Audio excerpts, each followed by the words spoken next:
आता 3 वेगवेगळ्या भूमिका त्यांच्या 3 निवडणुकीमध्ये झाल्या. त्यानंतरच्या महानगरपालिका निवडणुकीमध्ये आणि जिल्हा परिषद निवडणुकीमध्ये मात्र त्यांनी महाविकास आघाडीबरोबर जाण्याचा निर्णय घेतला. म्हणजे ते जरी राष्ट्रवादी अजित पवार गटाबरोबर त्यांनी तासगाव नगरपालिकेला फारकत घेतली असली तरी जिल्हा परिषद मात्र आणि महानगरपालिका निवडणूक मात्र त्यांनी राष्ट्रवादी अजित पवारांच्या चिन्हावर म्हणजे घड्याळ चिन्ह निवडणूक लढवण्याचा निर्णय घेतला. आणि महानगरपालिकेत त्यांनी जयंत पाटील असेल, विश्वजित कदम असेल, विशाल पाटील यांच्याबरोबर अप्रत्यक्ष समझोता केला आणि हा समझोता करून त्यांनी इथं निवडणूक लढवली. सातत्याने त्यांची भूमिका ही दोलायमान राहिली आणि त्यानंतर मग थोडा कार्यकर्त्यांमध्ये एक प्रकारचा संभ्रम तयार झाला. आत्ता सुद्धा अलीकडच्या काळामध्ये ज्या वेळेला विधान परिषदेची जागाची निवडणूक झाली त्यावेळेला सुद्धा संजय काका पाटील यांचं नाव भाजपकडून चर्चेला आलं होतं. म्हणजे सगळ्यांना आश्चर्य वाटलं की अजितदादा पवार गटातून त्यांनी भाजपमध्ये कधी प्रवेश केला किंवा कधी ते भाजपबरोबर गेले. पण प्रत्यक्ष मात्र मुंबईच्या सगळ्या प्रसारमाध्यमातून त्यांच्या नावाची चर्चा सुरू झाली. यावेळेला मात्र चंद्रकांतदादा पाटील यांना पालकमंत्री सांगलीच्या विचारलं गेलं त्यावेळी ते म्हटले की ते अजितदादा पवार राष्ट्रवादीत आहेत त्यामुळे त्यांच्या नावाची शिफारस भाजपच्या करणं शक्य नाही.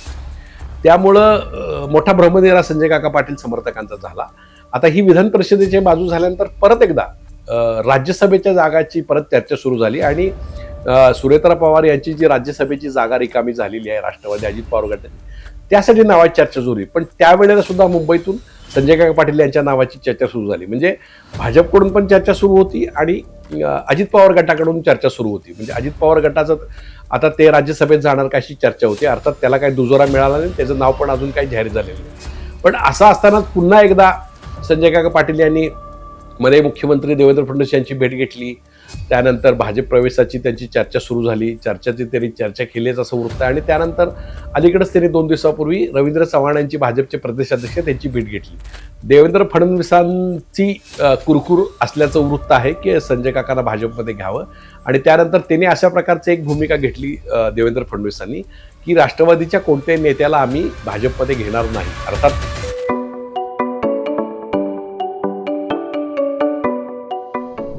नमस्कार, मी हनुमंत मोहिते, हनुमंतमोहिते.सोनेरा या माझ्या यूट्यूब चॅनलवर सर्व प्रेक्षकांचं स्वागत आहे.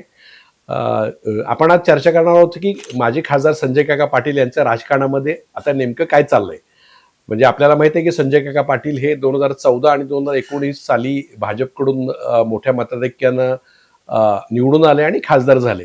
पण अलीकडच्या काळात मात्र त्यांच्या राजकारणाची दिशा ही थोडीशी भरकटलेली दिसते. नेमकं त्यांना काय करायचं आहे आणि नेमकं ते काय करतायत याच्याबद्दल सुद्धा जिल्ह्याच्या राजकीय वर्तुळामध्ये चर्चा सुरू आहे. तर आपण जर खासदारकीमध्ये आपण जर पाहिलं असेल तर त्यांनी पहिल्यांदा 2024ची खासदारकी आहे ती भाजपकडून लढवली. म्हणजे भाजपचं तिकीट त्यांना मिळेल की नाही अशी चर्चा होती. त्यावेळेला पृथ्वीराज देशमुख फार आग्रही होते. पण देवेंद्र फडणवीस आणि अमित शहा यांनी मात्र संजय काका पाटील आणि तिकडं रणजितसिंग नाईक निंबाळकर यांच्यावर विश्वास दाखवला. पण हे दोन्ही उमेदवार मात्र लोकसभा निवडणुकीत पराभूत झाले. आणि त्यानंतर मात्र संजय काकांनी विधानसभेमध्ये लढण्याची तयारी केली आणि त्यांचा जो चिरंजीव आहे प्रभाकर बाबा पाटील तर हे तासगाव कवठेमहांकाळ विधानसभा लढण्यातून इच्छुक होते. पण त्यानंतर मात्र ही जागा राष्ट्रवादी अजित पवार गटाकडे असल्यामुळं त्यानंतर मग आणि अजित पवारांचा आग्रह संजय काकांना झाल्यामुळं संजय काका पाटील हे अजित पवारांच्या राष्ट्रवादीकडून तासगाव कवठेमहांकाळ विधानसभेसाठी लढले. म्हणजे लोकसभा त्यांनी भाजपकडून लढवली आणि विधानसभा ही राष्ट्रवादीकडून लढवली. पण त्याच्यामध्ये सुद्धा त्यांना रोहित पाटलांच्याकडून पराभव स्वीकारावा लागला. त्यानंतर मात्र त्यांनी अजित पवारांच्या गटामध्ये किंवा अजित पवारांच्या बरोबरच्या नेतृत्वाबरोबर काम करण्यास थोडी टाळाटाळ सुरू केली आणि त्यानंतर त्यांनी फार त्यांच्याबरोबर काम केलं नाही. आणि तासगाव नगरपालिकेची निवडणूक ज्यावेळी झाली त्यावेळी त्यांनी स्वतंत्रपणे आघाडी करून निवडणूक लढवली. अर्थात ही आघाडी पलूसची आघाडी होती पण त्यांनी पलूसची स्वाभिमानी आघाडी तासगावमध्ये करून ती निवडणूक लढवली आणि थोड्याफार फरकानं ती इलेक्शन जिंकली. म्हणजे त्यांनी राष्ट्रवादीचं चिन्ह घेतले नाही. म्हणजे त्यांनी भाजपमध्ये पहिल्यांदा लढवले त्यानंतर मग ते परत राष्ट्रवादीकडनं लढले आणि त्यानंतर मात्र ते स्वतंत्रपणे लढले. आता 3 वेगवेगळ्या भूमिका त्यांच्या 3 निवडणुकीमध्ये झाल्या. त्यानंतरच्या महानगरपालिका निवडणुकीमध्ये आणि जिल्हा परिषद निवडणुकीमध्ये मात्र त्यांनी महाविकास आघाडीबरोबर जाण्याचा निर्णय घेतला. म्हणजे ते जरी राष्ट्रवादी अजित पवार गटाबरोबर त्यांनी तासगाव नगरपालिकेला फारकत घेतली असली तरी जिल्हा परिषद मात्र आणि महानगरपालिका निवडणूक मात्र त्यांनी राष्ट्रवादी अजित पवारांच्या चिन्हावर म्हणजे घड्याळ चिन्ह निवडणूक लढवण्याचा निर्णय घेतला. आणि महानगरपालिकेत त्यांनी जयंत पाटील असेल, विश्वजित कदम असेल, विशाल पाटील यांच्याबरोबर अप्रत्यक्ष समझोता केला आणि हा समझोता करून त्यांनी इथं निवडणूक लढवली. तशाच प्रकारे जिल्हा परिषद निवडणूक सुद्धा त्यांनी अशाच प्रकारे समझोता करून लढवली आणि महाविकास आघाडीबरोबर समझोता करून लढवली. पण प्रत्यक्षात मात्र ज्या वेळेला जिल्हा परिषद सत्ता स्थापन झाली आणि महापालिकेत सत्ता स्थापन झाली त्यावेळी मात्र त्यांनी आपला गट आणि आपले इच्छुक घेऊन भाजपबरोबर जाण्याचा निर्णय घेतला. म्हणजे ज्या पद्धतीनं महानगरपालिकेत राष्ट्रवादी अजितदादांचा गट हा महापालिकेत गेला, तशाच पद्धतीनं जिल्हा परिषदमध्ये संजय काका पाटील यांनी आपला ताकद ही भाजपसाठी लावली आणि अध्यक्षपदाच्या निवडणुकीत ते तिकडे गेले. म्हणजे सातत्याने त्यांची भूमिका ही दोलायमान राहिली आणि त्यानंतर मग थोडा कार्यकर्त्यांमध्ये एक प्रकारचा संभ्रम तयार झाला. आत्ता सुद्धा अलीकडच्या काळामध्ये ज्या वेळेला विधान परिषदेची जागाची निवडणूक झाली त्यावेळेला सुद्धा संजय काका पाटील यांचं नाव भाजपकडून चर्चेला आलं होतं. म्हणजे सगळ्यांना आश्चर्य वाटलं की अजितदादा पवार गटातून त्यांनी भाजपमध्ये कधी प्रवेश केला किंवा कधी ते भाजपबरोबर गेले. पण प्रत्यक्ष मात्र मुंबईच्या सगळ्या प्रसारमाध्यमातून त्यांच्या नावाची चर्चा सुरू झाली. यावेळेला मात्र चंद्रकांतदादा पाटील यांना पालकमंत्री सांगलीच्या विचारलं गेलं त्यावेळी ते म्हटले की ते अजितदादा पवार राष्ट्रवादीत आहेत त्यामुळे त्यांच्या नावाची शिफारस भाजपच्या करणं शक्य नाही. त्यामुळं मोठा भ्रमनिरा संजय काका पाटील समर्थकांचा झाला.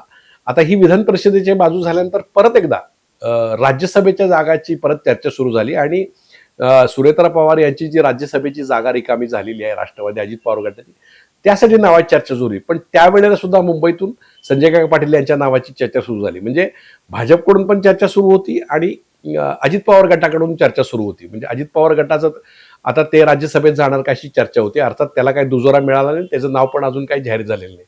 पण असं असतानाच पुन्हा एकदा संजय काका पाटील यांनी मध्ये मुख्यमंत्री देवेंद्र फडणवीस यांची भेट घेतली. त्यानंतर भाजप प्रवेशाची त्यांची चर्चा सुरू झाली. त्यांनी चर्चा केलीच असं वृत्त आहे आणि त्यानंतर अलीकडेच त्यांनी 2 दिवसापूर्वी रवींद्र चव्हाण यांची भाजपचे प्रदेशाध्यक्ष त्यांची भेट घेतली. अर्थात आपल्याला माहित आहे की संजय काका पाटील यांची योगी आदित्यनाथ यांचे जे अतिशय चांगले संबंध आहेत त्याचबरोबर महाराष्ट्रामध्ये रवींद्र चव्हाण भाजपचे प्रदेशाध्यक्ष यांच्याबरोबर सुद्धा संबंध चांगले आहेत आणि महसूल मंत्री चंद्रशेखर बावनकुळे यांचे संबंध चांगले आहेत. आपल्याला आठवत असेल तर कोल्हापूरमध्ये ज्यावेळेला भाजपचा मेळावा झालेला होता त्यावेळेला संजय काका पाटील यांना स्टेजवर बोलून घेतलं होतं चंद्रशेखर बावनकुळे. त्यावेळेला बावनकुळे प्रदेशाध्यक्ष होते आणि आता रवींद्र चव्हाण प्रदेशाध्यक्ष आहेत. त्यामुळे दोन्हींशी संबंध चांगले आहेत. मग घोडं कुठं अडतायत हा प्रश्न आहे. तर त्याच्यामध्ये एक गोष्ट आहे की देवेंद्र फडणवीसांची कुरकुर असल्याचं वृत्त आहे की संजय काकांना भाजपमध्ये घ्यावं आणि त्यानंतर त्यांनी अशा प्रकारची एक भूमिका घेतली देवेंद्र फडणवीसांनी की राष्ट्रवादीच्या कोणत्याही नेत्याला आम्ही भाजपमध्ये घेणार नाही. अर्थात देवेंद्र फडणवीसांचं बोलणं फार महाराष्ट्र मनाला लावून घेत नाही, कारण अनेक वेळा त्यांनी राष्ट्रवादीला बरोबर घेणार नाही, बऱ्याच ठिकाणी ह्यांच्याशी युती करणार नाही सांगितलं. नंतर मात्र त्यांनी काही व्यावहारिक युती काही नैसर्गिक युती अशा प्रकारच्या युत्या केलेल्या आहेत. त्यामुळे तो एक विषय आहे. दुसरी गोष्ट चंद्रकांत दादांचा एक त्यांना थोडा विरोध असल्याचं बोललं जाते की चंद्रकांत दादांनी ज्या वेळेला 2 प्रकारे त्यांना दोन्ही वेळेला नाकारलं. म्हणजे पहिल्या वेळेला ज्या वेळेला संजय काका पाटील भाजपमध्ये येणार त्यावेळी ते म्हणले की त्यांच्या पुनर्वसनाची जबाबदारी ही अजित पवारांची आहे आणि अजित पवार गट करतील. आणि दुसऱ्यांदा ज्या वेळेला परवा त्यांना प्रश्न विचारला त्यावेळी ते म्हणले की त्यांच्या पुनर्वसनाची जबाबदारी किंवा त्यांच्या आमदारकी शिफारस करण्याची जबाबदारी आमची नाही, तर ती अजित पवारांची आहे आणि अजित पवार आणि सुनेत्रा पवार आणि देवेंद्र फडणवीस याबद्दल निर्णय घेतील. त्यामुळे अप्रत्यक्षपणे त्यांनी हा विषय टोलवला त्या पद्धतीनं. आत्ता सुद्धा रवींद्र चव्हाणांची भेट संजय काकांनी घेतल्यानंतर पुन्हा एकदा त्यांच्या समर्थकामध्ये संभ्रम तयार झाला की नेमकं संजय काकांना करायचं काय. अर्थात भाजपमधून सुद्धा त्यांना विरोध आहे, पृथ्वीराज देशमुखांचा त्यांना विरोध आहे, गोपीचंद पडळकरांचं नेमका विरोध आहे अशी परिस्थिती आहे. त्यानंतर आमदार सुधीर गाडगीळ असतील, आमदार सुरेश खाडे यांचं सुद्धा त्यांच्याबद्दलचं मत फारसं चांगलं नाही. एकमेव आमदार जे सत्य देशमुख आहेत ते संग्राम देशमुख आहेत. या दोघा तिघांचाच फक्त त्यांना पाठिंबा आहे.